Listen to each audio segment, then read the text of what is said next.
नमस्कार दोस्तों, एग्जाम जित पे आपका स्वागत है। दोस्तों आज हम अक्टूबर से दिसंबर माह तक पर्यावरण और जैव विविधता के जितने भी करंट अफेयर बन सकते हैं उन सब के एमसीक्यूज आज हम इस वीडियो में जानने वाले हैं। तो आज की क्वेश्चन हम स्टार्ट करते हैं। तो पहला क्वेश्चन है, यदि वन्य जीव संरक्षण अधिनियम 1972 की अनुसूची 6 के तहत किसी विशेष पौधे की प्रजाति को रखा गया है तो इसका क्या निहितार्थ है? तो इनका सही आंसर हो जाएगा ऑप्शन ए, इसका सही आंसर हो जाएगा उस पौधों की खेती के लिए एक लाइसेंस की आवश्यकता होगी। इसका मतलब यह है कि यदि वन्य जीव संरक्षण अधिनियम 1972 की अनुसूची 6 के तहत किसी विशेष पौधे की प्रजाति को रखा जाता है या उसकी खेती की जाती है तो उसके लिए आपको एक लाइसेंस की आवश्यकता होगी। अगला क्वेश्चन देखते हैं। तो नेक्स्ट क्वेश्चन आपको दिया हुआ है, ग्लोबल वार्मिंग को काफी हद तक किसके द्वारा नियंत्रित किया जा सकता है? तो इनका सही आंसर हो जाएगा ऑप्शन डी, इसका सही आंसर हो जाएगा जीवाश्म ईंधन की खपत को कम कर ग्लोबल वार्मिंग को काफी हद तक कंट्रोल या नियंत्रित किया जा सकता है। अगला क्वेश्चन देखते हैं। तो नेक्स्ट क्वेश्चन आपको दिया हुआ है, भारत में जैव विविधता के सबसे प्रचलित हॉट स्पॉटों में से एक है तो इनका सही आंसर हो जाएगा ऑप्शन बी, इसका सही आंसर हो जाएगा पश्चिमी घाट। पश्चिमी घाट जो है भारत में जैव विविधता के सबसे प्रचलित हॉट स्पॉटों में से एक है पश्चिमी घाट। अगला क्वेश्चन है। तो नेक्स्ट क्वेश्चन आपको दिया हुआ है, कृषि और ग्रामीण क्षेत्रों के लिए ग्रीन एनर्जी बनाने के लिए भारत का पहला अभिसरण परियोजना कहां स्थापित किया जाना है? तो इनका सही आंसर हो जाएगा ऑप्शन ए, इसका सही आंसर हो जाएगा गोवा। गोवा में जो है कृषि और ग्रामीण क्षेत्रों के लिए ग्रीन एनर्जी बनाने के लिए गोवा में पहला अभिसरण परियोजना स्थापित किया जाना है। अगला क्वेश्चन है। तो नेक्स्ट क्वेश्चन आपको दिया हुआ है, भारत की जैव विविधता के संदर्भ में सिलोन, फ्रागमाउथ, कोपर समित, बारबेट, ग्रे चिनर्ड, मिनीवेट और व्हाइट थ्रेडेड रेड स्टार्ड है। तो ये सब क्या है? इसका सही आंसर हो जाएगा ऑप्शन ए, ये सारी चीज क्या है? एक पक्षी है। अगला क्वेश्चन है। नेक्स्ट क्वेश्चन आपको दिया हुआ है। अगला क्वेश्चन दिया है आपको, निम्नलिखित में से कौन सा संरक्षित क्षेत्र भारतीय दलदल हिरण बारहसिंगा की उप प्रजाति के संरक्षण के लिए जाना जाता है जो कठिन मैदान में अच्छी तरह से पनपता है और विशेष रूप से ग्रामीण क्षेत्र में? तो इनका सही आंसर हो जाएगा ऑप्शन ए, इसका सही आंसर हो जाएगा Kanha national park. Kanha national park में जो है ऐसा संरक्षित क्षेत्र है जहां पर ये दलदल वाले क्षेत्र है जहां पर बारहसिंगा की उप प्रजाति के संरक्षण के लिए जाना जाता है कान्हा नेशनल पार्क। और ये कान्हा नेशनल पार्क कहां पर है? तो मध्य प्रदेश में है कान्हा नेशनल पार्क है। मानस नेशनल पार्क कहां पर है? तो असम में है। और मुदुमलई वन्य जीव अभ्यारण्य है तमिलनाडु में और ताल छापर वन्य जीव अभ्यारण्य है राजस्थान में। अगला क्वेश्चन देखते हैं। तो नेक्स्ट क्वेश्चन आपको दिया हुआ है, भारत में कुल रामसर साइटों की संख्या कितनी है? तो भारत में कुल कितने रामसर साइटें हैं? तो इसका सही आंसर हो जाएगा ऑप्शन डी, इसका सही आंसर हो जाएगा 41। भारत में कुल 41 रामसर साइटों की संख्या है। इससे पहले 39 था जिसको 2 और नए जोड़ा गया, महाराष्ट्र के लोनार झील को जोड़ा गया और आगरा के सूर सरोवर झील को जोड़ा गया। अब भारत में कुल रामसर साइटों की संख्या कितनी हो गई है? 41 हो गई है। अगला क्वेश्चन देखते हैं। तो नेक्स्ट क्वेश्चन आपको दिया हुआ है, हाल ही में कौन सा राज्य राष्ट्रीय जल पुरस्कार में प्रथम रैंक प्राप्त किया है? तो इनका सही आंसर हो जाएगा ऑप्शन बी, इसका सही आंसर हो जाएगा तमिलनाडु। तमिलनाडु जो है राष्ट्रीय जल पुरस्कार में जो है प्रथम रैंक हासिल किया है। अगला क्वेश्चन है। तो नेक्स्ट क्वेश्चन आपको दिया हुआ है, हाल ही में शौचालय दिवस 2020 कब मनाया गया? तो इनका सही आंसर हो जाएगा ऑप्शन बी, इसका सही आंसर हो जाएगा 19 नवंबर 2020 को जो है हाल ही में शौचालय दिवस मनाया गया। और इस साल 2020 का थीम क्या था? तो सतत स्वच्छता और जलवायु परिवर्तन। 2020 में शौचालय दिवस मनाया गया 19 नवंबर को और इस साल का थीम क्या था? तो सतत स्वच्छता और जलवायु परिवर्तन इस साल का थीम था। अगला क्वेश्चन देखते हैं। तो नेक्स्ट क्वेश्चन आपको दिया हुआ है, हाल ही में किस महाद्वीप को वाइल्ड पोलियो से मुक्त घोषित किया गया? तो इनका सही आंसर हो जाएगा ऑप्शन डी, इसका सही आंसर हो जाएगा अफ्रीका। अफ्रीका महाद्वीप को जो है वाइल्ड पोलियो से मुक्त घोषित किया गया है। अगला क्वेश्चन देखते हैं। तो नेक्स्ट क्वेश्चन आपको दिया हुआ है, वाराकाह परमाणु ऊर्जा संयंत्र किस अरब देश में स्थित है? तो इनका सही आंसर हो जाएगा ऑप्शन सी, इसका सही आंसर हो जाएगा यूएई, यूनाइटेड अरब अमीरात में जो है वाराकाह परमाणु ऊर्जा संयंत्र स्थित है। अगला क्वेश्चन है। तो नेक्स्ट क्वेश्चन आपको दिया हुआ है, 500 मीटर ऊंची कोरल रीफ हाल ही में किस देश में खोजी गई है? तो इनका सही आंसर हो जाएगा ऑप्शन सी, इसका सही आंसर हो जाएगा ऑस्ट्रेलिया। ऑस्ट्रेलिया में जो है 500 मीटर ऊंची कोरल रीफ हाल ही में खोजी गई है। अगला क्वेश्चन है। तो नेक्स्ट क्वेश्चन देखते हैं। अगला क्वेश्चन आपको दिया हुआ है, जंगली हाथियों को बचाने के लिए किस राज्य या केंद्र शासित प्रदेश में एंटी इलेक्ट्रोक्यूशन सेल का गठन किया जाएगा? तो इनका सही आंसर हो जाएगा ऑप्शन ए, इसका सही आंसर हो जाएगा पश्चिम बंगाल। पश्चिम बंगाल में जो है जंगली हाथियों को बचाने के लिए एंटी इलेक्ट्रोक्यूशन सेल का गठन किया जाएगा। अगला क्वेश्चन है, तो नेक्स्ट क्वेश्चन आपको दिया हुआ है, वाइल्ड ट्रेवल मार्ट लंदन ने किस राज्य के टूरिज्म को प्रतिष्ठित हाईली कमेटेड पुरस्कार से सम्मानित किया गया है? तो इनका सही आंसर हो जाएगा ऑप्शन बी, इसका सही आंसर हो जाएगा केरल टूरिज्म। केरल टूरिज्म को जो है वाइल्ड ट्रेवल मार्ट लंदन ने केरल टूरिज्म को प्रतिष्ठित हाईली कमेटेड पुरस्कार से सम्मानित किया है। अगला क्वेश्चन देखते हैं, तो नेक्स्ट क्वेश्चन आपको दिया हुआ है, अगला क्वेश्चन है, सरदार पटेल प्राणी उद्यान का उद्घाटन प्रधानमंत्री नरेंद्र मोदी ने कहां किया है? तो इनका सही आंसर हो जाएगा ऑप्शन ए, इसका सही आंसर हो जाएगा गुजरात। गुजरात में जो है सरदार पटेल प्राणी उद्यान का उद्घाटन प्रधानमंत्री नरेंद्र मोदी ने किया है। अगला क्वेश्चन देखते हैं, तो नेक्स्ट क्वेश्चन आपको दिया हुआ है, अगला क्वेश्चन है, अपने प्राकृतिक आवास में कस्तूरी मृग को खोजने के लिए सबसे अधिक संभावना वाले स्थान कौन से हैं? पहला दिया है असरकोट वन्यजीव अभयारण्य, दूसरा दिया है गंगोत्री नेशनल पार्क, तीसरा दिया है किशनपुर वन्यजीव अभयारण्य, चौथा दिया है मानस नेशनल पार्क को, और आपको कोड दिया है, उसी के आधार पर आपको आंसर करना है। तो इसका सही आंसर हो जाएगा ऑप्शन ए, इसका सही आंसर हो जाएगा, मतलब आप पहला असरकोट वन्यजीव अभयारण्य और दूसरा गंगोत्री नेशनल पार्क, ये ऐसे प्राकृतिक आवास है जहां कस्तूरी मृग को खोजने के लिए सबसे अधिक संभावना वाले स्थान है। असरकोट वन्यजीव अभयारण्य कहां पर है? तो ये जो है पिथौरागढ़ उत्तराखंड में है, और गंगोत्री नेशनल पार्क भी कहां पर है? उत्तराखंड में है। किशनपुर वन्यजीव अभयारण्य ये कहां पर है? उत्तर प्रदेश में, जबकि मानस नेशनल पार्क कहां पर है? असम में स्थित है। तो इसका सही आंसर हो जाएगा ऑप्शन ए, इसका सही आंसर हो जाएगा। अगला क्वेश्चन देखते हैं, तो नेक्स्ट क्वेश्चन आपको दिया है, भारत में कितने बायोग्राफिकल है? तो भारत में जैव बायोग्राफिकल क्षेत्र कितने हैं? तो इनका सही आंसर हो जाएगा ऑप्शन डी, इसका सही आंसर हो जाएगा 10। भारत में जैव भौगोलिक क्षेत्र कितने हैं? तो 10 है भारत में जैव भौगोलिक क्षेत्र बायोग्राफिकल। अगला क्वेश्चन देखते हैं, तो नेक्स्ट क्वेश्चन आपको दिया हुआ है, चूना आमतौर पर किस मिट्टी में जोड़ा जाता है? तो इनका सही आंसर हो जाएगा ऑप्शन डी, इसका सही आंसर हो जाएगा अम्लीय। अगला क्वेश्चन देखते हैं, तो नेक्स्ट क्वेश्चन आपको दिया हुआ है, निम्न में किसकी भारत में अधिकतम आनुवांशिक विविधता है? तो इनका सही आंसर हो जाएगा ऑप्शन डी, ऑप्शन सी इसका सही आंसर हो जाएगा आम। अगला क्वेश्चन है, तो नेक्स्ट क्वेश्चन आपको दिया हुआ है, अगला क्वेश्चन है, भारत के डेजर्ट नेशनल पार्क के संदर्भ में निम्नलिखित में से कौन सा कथन सही है? तो आपको स्टेटमेंट दिया है और उसी स्टेटमेंट के आधार पर आपको आंसर करना है। पहला स्टेटमेंट दिया है, यह 2 जिलों में फैला हुआ है डेजर्ट नेशनल पार्क, और दूसरा स्टेटमेंट दिया है, पार्क के अंदर कोई मानव बस्ती नहीं है। तीसरा स्टेटमेंट दिया आपको, यह ग्रेट इंडियन बस्टर्ड के प्राकृतिक आवासों में से एक है, और आपको कोड दिया है, उसी के आधार पर आंसर करना है। तो इनका सही आंसर हो जाएगा ऑप्शन, इसका सही आंसर हो जाएगा ऑप्शन सी, इसका सही आंसर हो जाएगा, मतलब केवल पहला और तीसरा स्टेटमेंट सही है। इसका मतलब यह है कि यह 2 जिलों तक फैला हुआ है, और तीसरा स्टेटमेंट क्या है, यह ग्रेट इंडियन बस्टर्ड के प्राकृतिक आवासों में से एक है। यह 2 जिलों में कौन कौन से 2 जिलों में फैला हुआ है? तो राजस्थान के जैसलमेर और बाड़मेर जिलों में फैला हुआ है डेजर्ट नेशनल पार्क। अगला क्वेश्चन देखते हैं, अगला क्वेश्चन दिया आपको, अगला क्वेश्चन है, निम्नलिखित टाइगर रिजर्व में से क्रिटिकल टाइगर हैबिटेट के अंतर्गत सबसे बड़ा क्षेत्र कौन सा है? तो इनका सही आंसर हो जाएगा ऑप्शन सी, इसका सही आंसर हो जाएगा नागार्जुन सागर श्रीशैलम। नागार्जुन सागर श्रीशैलम जो है क्रिटिकल टाइगर हैबिटेट के अंतर्गत सबसे बड़ा क्षेत्र है, और ये कहां पर है? तो आंध्र प्रदेश में स्थित है नागार्जुन सागर श्रीशैलम। अगला क्वेश्चन है, नेक्स्ट क्वेश्चन दिया है आपको, निम्न में से किसे अटलांटिक महासागर का सबसे बड़ा और पूरी तरह से संरक्षित समुद्री रिजर्व घोषित किया गया था? तो इनका सही आंसर हो जाएगा ऑप्शन, इसका सही आंसर हो जाएगा त्रिस्ताना द कुन्हा। त्रिस्ताना द कुन्हा जो है अटलांटिक महासागर का सबसे बड़ा और पूरी तरह से संरक्षित समुद्री रिजर्व घोषित किया गया था। अगला क्वेश्चन है, तो नेक्स्ट क्वेश्चन आपको दिया हुआ है, अंतरराष्ट्रीय यात्रियों के लिए ई बोर्डिंग सुविधा शुरू करने वाला पहला हवाई अड्डा कौन सा है? इनका सही आंसर हो जाएगा ऑप्शन ए, इसका सही आंसर हो जाएगा हैदराबाद अंतरराष्ट्रीय हवाई अड्डा। हैदराबाद अंतरराष्ट्रीय हवाई अड्डा जो है यात्रियों के लिए ई बोर्डिंग सुविधा शुरू करने वाला पहला हवाई अड्डा है। अगला क्वेश्चन देखते हैं, तो नेक्स्ट क्वेश्चन आपको दिया है, यूरोपीय संघ ने किस वर्ष तक शून्य कार्बन उत्सर्जन करने का लक्ष्य रखा है? तो इनका सही आंसर हो जाएगा ऑप्शन ए, इसका सही आंसर हो जाएगा 2050। 2050 तक जो है यूरोपीय संघ ने शून्य कार्बन उत्सर्जन करने का लक्ष्य रखा है। अगला क्वेश्चन देखते हैं। तो नेक्स्ट क्वेश्चन आपको दिया हुआ है, कावेरी बेसिन निम्नलिखित में से किस संरक्षित क्षेत्र में स्थित है? तो पहला दिया है नागरहोल राष्ट्रीय उद्यान, दूसरा दिया है पापीकोंडा राष्ट्रीय उद्यान, तीसरा दिया है सत्यमंगलम टाइगर रिजर्व और चौथा दिया है वायनाड वन्यजीव अभ्यारण्य। तो आपको कोड दिया है, उसी के आधार पर आंसर करना है।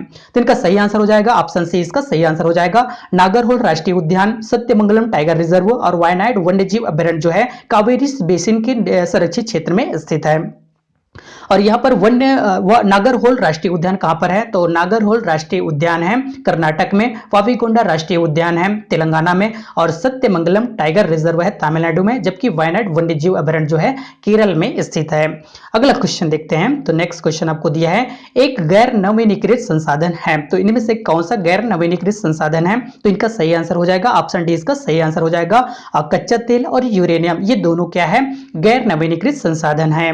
अगला क्वेश्चन है। तो नेक्स्ट क्वेश्चन आपको दिया है, पूर्व सीटू संरक्षण एक उदाहरण है, तो इनमें से कौन सा जो है पूर्व सीटू संरक्षण का एक उदाहरण है? तो इनका सही आंसर हो जाएगा ऑप्शन सी, सीड बैंक, जिसको हम बीज बैंक भी बोलते हैं। अगला क्वेश्चन है। तो नेक्स्ट क्वेश्चन आपको दिया है, आमतौर पर जैव विविधता वाले हॉटस्पॉट में देखा नहीं जाता, तो इनमें से कौन सा है जिसको जो जैव विविधता हॉटस्पॉट वाले स्थान में नहीं देखा जाता? तो इनका सही आंसर हो जाएगा ऑप्शन डी, इसका सही आंसर हो जाएगा कम प्रतिस्पर्धा प्रतियोगी, ये जो है जैव विविधता वाले हॉटस्पॉट में नहीं देखा जाता। अगला क्वेश्चन है। तो नेक्स्ट क्वेश्चन आपको दिया हुआ है, बेंजीन प्रदूषण के जोखिम के लिए निम्नलिखित में से कौन सा कथन कारण या कारक है? तो पहला दिया है ऑटोमोबाइल निकास, दूसरा दिया है तंबाकू का धुआं और तीसरा दिया है लकड़ी का जलना, चौथा दिया है वार्निश लकड़ी के फर्नीचर का उपयोग करना और पांचवा दिया है पॉलीयूरेथन से बने उत्पादों का उपयोग करना। तो इनका सही आंसर हो जाएगा, इसका सही आंसर हो जाएगा ऑप्शन डी, इसका सही आंसर हो जाएगा, मतलब ये सभी के सभी क्या हो जाएंगे? सही हो जाएंगे। अगला क्वेश्चन है। तो नेक्स्ट क्वेश्चन आपको दिया हुआ है, अगला क्वेश्चन दिया है, निम्नलिखित कथनों पर विचार कीजिए। तो आपको स्टेटमेंट दिया है और उसी स्टेटमेंट के आधार पर आपको आंसर करना है। तो पहला स्टेटमेंट दिया आपको, भारत के 36% जिलों को केंद्रीय भूजल प्राधिकरण द्वारा अति प्राप्त या महत्वपूर्ण के रूप में वर्गीकृत किया गया है। दूसरा स्टेटमेंट दिया है, CGWA का गठन पर्यावरण संरक्षण अधिनियम के तहत किया गया था और तीसरा स्टेटमेंट दिया है, भारत में दुनिया में भूजल सिंचाई का सबसे बड़ा क्षेत्र है। तो इनका सही आंसर हो जाएगा ऑप्शन बी, इसका सही आंसर हो जाएगा, मतलब दूसरा और तीसरा ये दोनों स्टेटमेंट सही हो जाएंगे। अगला क्वेश्चन देखते हैं। तो नेक्स्ट क्वेश्चन आपको दिया हुआ है, अगला क्वेश्चन है, किसको एक विशिष्ट भौगोलिक स्थान के लिए विशिष्ट होने वाले प्रजातियों की पारिस्थितिक स्थिति के रूप में परिभाषित किया गया है? तो इसका सही आंसर हो जाएगा ऑप्शन बी, इसका सही आंसर हो जाएगा एंडेमिक प्रजाति।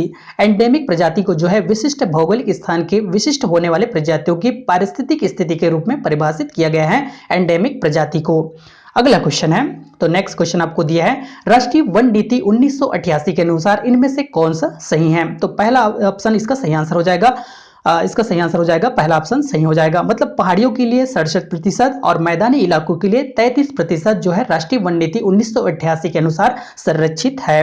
अगला क्वेश्चन है, नेक्स्ट क्वेश्चन देखते हैं, निम्नलिखित में से कौन वर्गीकरण की मूल इकाई है और ये एक वर्गीकरण श्रेणी है? तो इनका सही आंसर हो जाएगा ऑप्शन ए, इसका सही आंसर हो जाएगा प्रजाति। अगला क्वेश्चन देखते हैं। तो नेक्स्ट क्वेश्चन आपको दिया हुआ है, निम्नलिखित में से कौन सा जानवर अब विलुप्त हो चुका है? तो इनमें से कौन सा जानवर है जो अब हाल ही में विलुप्त हो चुका है? तो इनका सही आंसर हो जाएगा ऑप्शन ए, इसका सही आंसर हो जाएगा तस्मानियन टाइगर। तस्मानियन टाइगर जो है हाल ही में विलुप्त हो चुका है। अगला क्वेश्चन देखते हैं। तो नेक्स्ट क्वेश्चन आपको दिया हुआ है, अगला क्वेश्चन है, जैव ईंधन पर भारत की राष्ट्रीय नीति के अनुसार जैव ईंधन के उत्पादन के लिए निम्नलिखित में से किसको कच्चे माल के रूप में इस्तेमाल किया जा सकता है? तो पहला दिया है आपको कशावा, दूसरा दिया है क्षतिग्रस्त गेहूं के दाने, तीसरा दिया है मूंगफली के दाने, चौथा दिया है चने के दाल, पांचवा दिया है सड़े हुए आलू और छठवा दिया है मीठे चुकंदर। तो आपको ये दिया हुआ है कोड दिया है, उसी के आधार पर आपको आंसर करना है। तो इनका सही आंसर हो जाएगा ऑप्शन ए, इसका सही आंसर हो जाएगा। इसका मतलब ये है कि कशावा, क्षतिग्रस्त गेहूं के दाने, सड़े हुए आलू और मीठे चुकंदर, ये सब क्या है जैव ईंधन पर भारत की राष्ट्रीय नीति के अनुसार जैव ईंधन के उत्पादन के लिए ये सारी चीज जो है कच्चे माल के रूप में इस्तेमाल किया जा सकता है। आपको बता दूं कि कशावा, जिसको हम छत्तीसगढ़ में शेमहर कंद भी बोलते हैं। अगला क्वेश्चन देखते हैं और नेक्स्ट क्वेश्चन आपको दिया हुआ है, अगला क्वेश्चन है निम्नलिखित कथनों पर विचार करिए। तो आपको स्टेटमेंट दिया है, उसी के आधार पर आंसर करना है। तो आपको स्टेटमेंट, पहला स्टेटमेंट दिया है कोयले की राख में आर्सेनिक, सीसा और पारा होता है। दूसरा स्टेटमेंट दिया है कोयला आधारित बिजली संयंत्र वातावरण में सल्फर डाइऑक्साइड और नाइट्रोजन के ऑक्साइड छोड़ते हैं। और तीसरा स्टेटमेंट दिया है भारतीय कोयलों में उच्च राख सामग्री देखी जाती है। तो इनमें से कौन सा आंसर सही होगा? तो इनका सही आंसर हो जाएगा ऑप्शन डी, इसका सही आंसर हो जाएगा। मतलब तीनों के तीनों स्टेटमेंट सही हो जाएंगे। अगला क्वेश्चन देखते हैं। तो नेक्स्ट क्वेश्चन आपको दिया हुआ है, अगला क्वेश्चन है, अगला क्वेश्चन दिया आपको हाल ही में 26 नवंबर 2020 को पर्यावरण और जैव विविधता संरक्षण के क्षेत्र में द्विपक्षीय सहयोग विकसित करने के लिए किसके मध्य एक समझौते ज्ञापन पर हस्ताक्षर किए गए हैं? तो इनका सही आंसर हो जाएगा ऑप्शन सी, इसका सही आंसर हो जाएगा भारत और फिनलैंड। भारत और फिनलैंड के मध्य जो है 26 नवंबर 2020 को पर्यावरण और जैव विविधता के संरक्षण के क्षेत्र में द्विपक्षीय सहयोग विकसित करने के लिए समझौते ज्ञापन पर हस्ताक्षर किए गए हैं भारत और फिनलैंड के मध्य।